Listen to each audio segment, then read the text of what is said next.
अस्सलाम वालेकुम दोस्तों, उम्मीद है आप सब लोग खैरियत होंगे। स्प्रिंग कमेटी की तरफ से भी क्लैरिफिकेशन कर दी गई है और हमने तो पहली खबर में भी ये बताया था कि जो पाबंदी लगाई गई है वो सिर्फ मसाजिद में और हॉल्स के अंदर शादी की तकरीबात या ताज़ियत के लिए जो लोग इकट्ठे होते हैं, यानी खुशी के ऊपर और गम के ऊपर जो तकरीबात होती हैं, जो लोग इकट्ठे होते हैं ताज़ियत के लिए या शादी ब्याह पर, उनके ऊपर पाबंदी होगी। मसाजिद में और हॉल्स में ये तकरीबात नहीं होंगी। इसके अलावा बाकी जितनी भी तकरीबात हैं, सेमिनार हो गए, इवेंट्स हो गए, मिलना मिलाना, गैदरिंग, वो सारी अलाउ होगी, लेकिन 50% कैपेसिटी के साथ।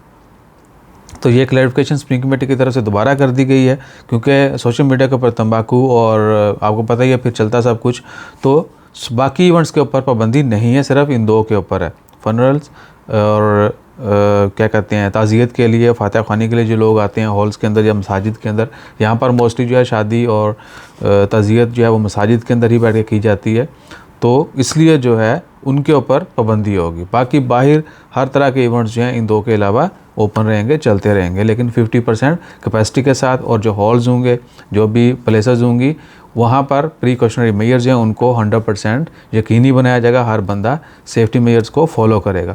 इसके अलावा अगर आपका कोई भी कमेंट है, यू कैन डू कमेंट, इंशाल्लाह कोशिश करेंगे कि जल्द से जल्द रिप्लाई भी कर दिया जाए। और जैसे मज़ीद अपडेट्स आती हैं वो भी आपके साथ शेयर करते रहेंगे। अपना ख्याल रखिएगा, दुआ में याद रखिएगा। और 21,000 सब्सक्राइबर कर दो पायन, क्या कहते हैं, 2021 गुजरने वाला है, 21,000 सब्सक्राइबर हो जाने चाहिए वैसे हमारे। जज़ाकल्लाह, अल्लाह हाफ़िज़।